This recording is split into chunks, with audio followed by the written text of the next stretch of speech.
지친 하루를 달래줄 어머니의 손맛 그대로. 올바른 재료와 정성 담은 손질. 홍시로 완성한 달콤한 감칠맛. 집에서도 편하게 택배로 받아보세요. 매콤하게 땡기는 감칠맛. 장간의 양념게장. 검색창에 장간의 양념게장을 검색해보세요.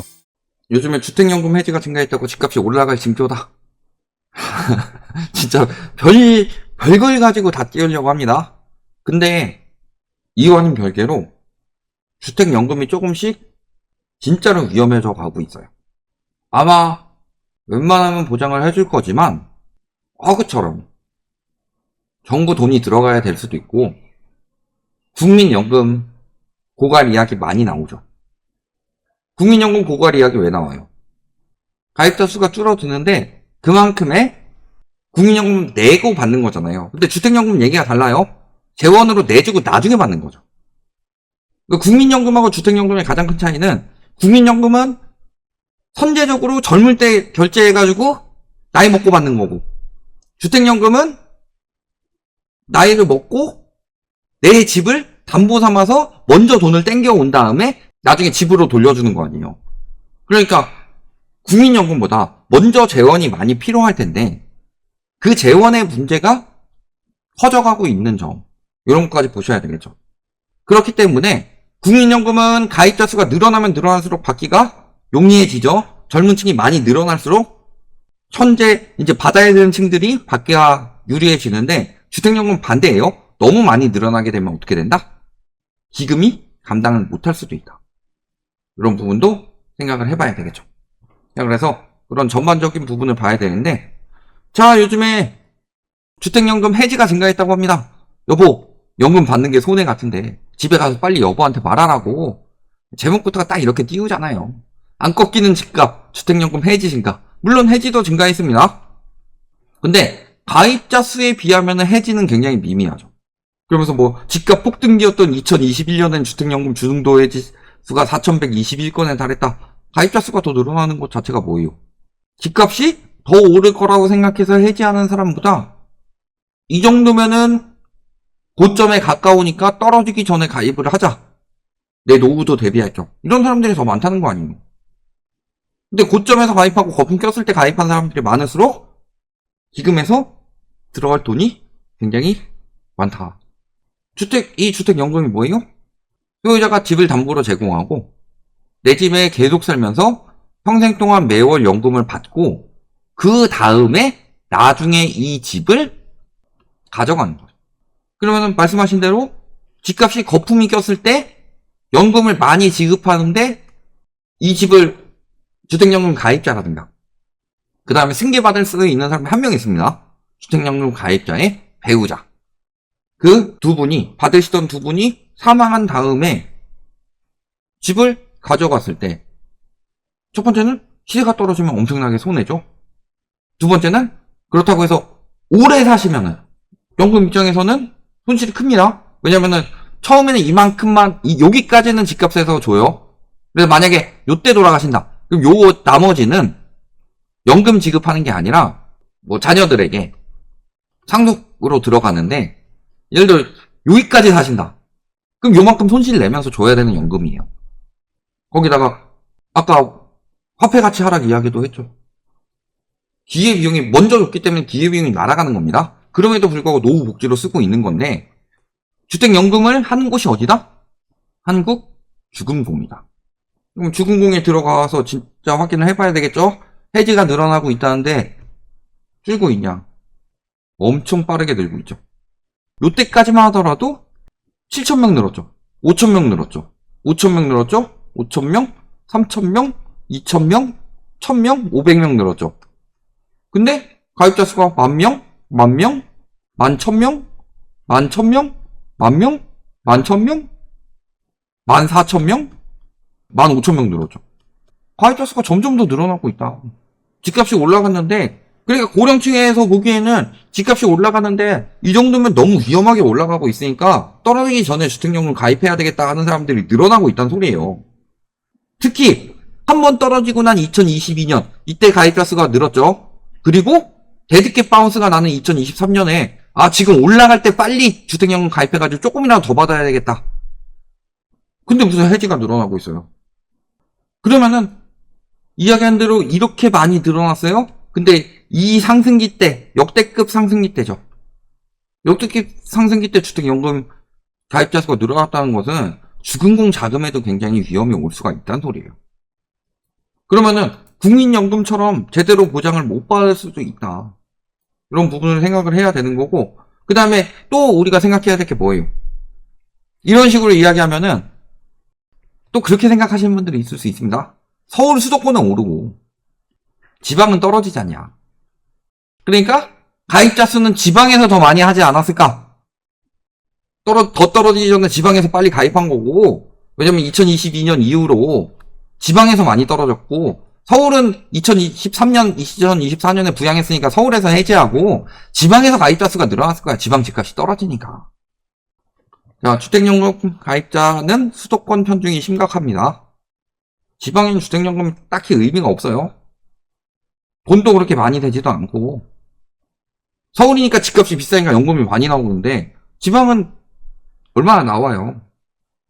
그러니까 거품 많이 낀 서울 수도권에서 편중이 심각하다. 왜?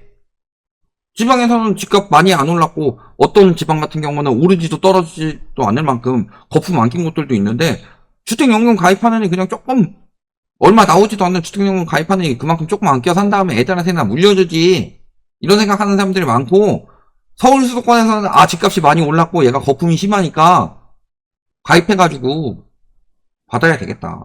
그게 더 개이득이다. 이렇게 느끼니까 그런 거 아니에요.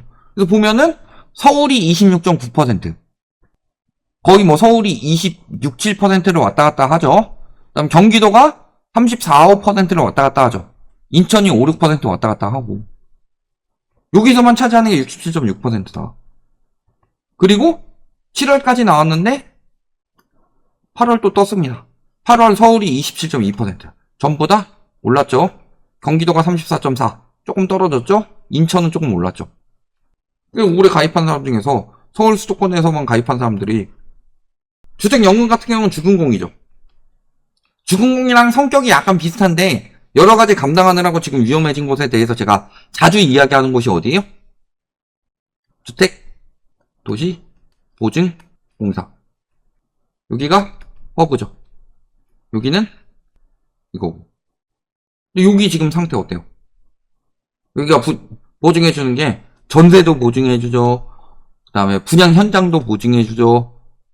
중도금도 보증해주죠. 이런 것들을 하는 데가 허그 아니에요. 근데 얘네가 문제가 생기니까 허그도 지금 문제가 생기는 거죠. 특히 얘. 근데 문제는 주택도시보증공사에서 들어오는 금액 중에서 주택도시기금도 주택도시보증공사 쪽입니다. 주택도시기금이 3분의 1 토막 나는데 요거 정부에서 또 빼다 쓴다고 하죠. 한 3조가량. 그러니까 정부 지원 4조도 받고 채권도 발행하고 별짓 다 하던 거 아니에요. 여기에 가려져서 그런데 주근공이 뭘 보증할까요?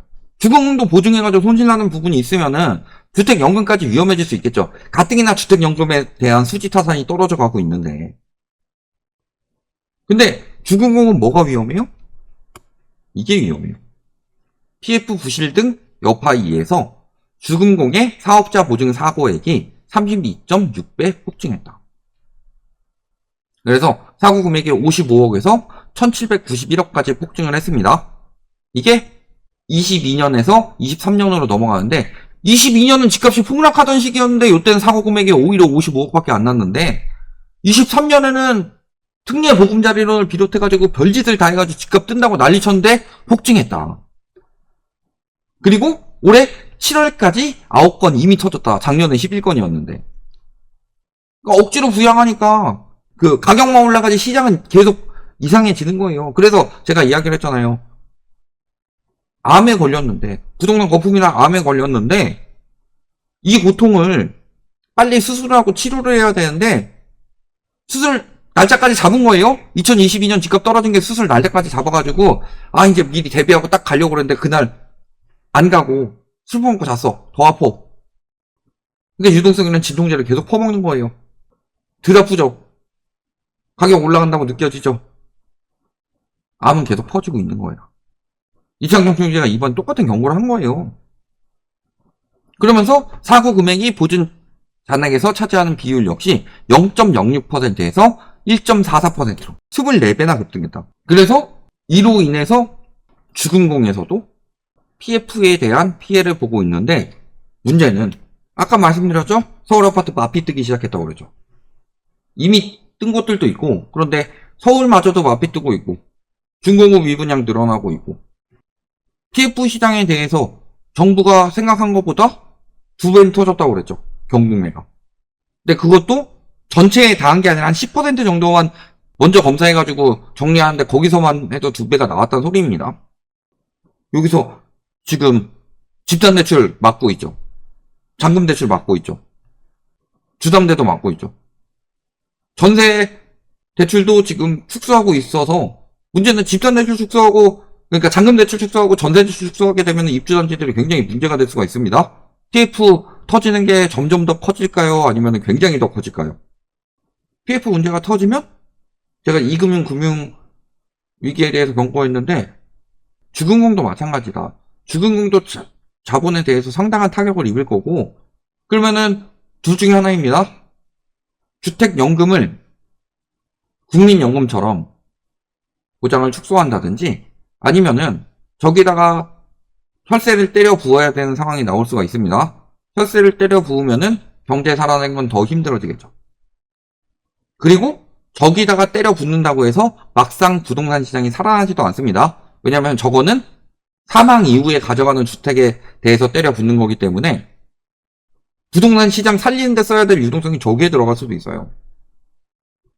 그러면은 첫 번째로는 무너지는데 써야 될 기금들이 사라지고 있다. 허그든 주금공기도 위험해지고 있다. 두 번째, 연금도 지금 뭐 30% 축소 방안이 나오고 있죠. 그 자동 조정 장치를 통해서 30%를 축소한다, 이런 이야기가 나오고 있는데, 주택연금도 주금공의 재정 상태가 좋지 않으면은 변동이 될 수도 있다. 받는 금액 예상치보다 줄어들 수 있다. 그리고 가입자가 늘어나는데 거품이 낀 가격에 대해서 가입자가 많이 늘어났기 때문에 리먼 브러더스 은행도 그렇게 무너졌습니다. 그렇기 때문에 예상했던 거 대비로 보장이 줄어들 수도 있다. 물론 이거는 당장 일어날 일은 아니지만, 긴 시간에 걸쳐서 일어날 일이지만, 이런 부분도 충분히 고려해서 가입을 하셔야 된다. 여기까지 말씀드리겠습니다.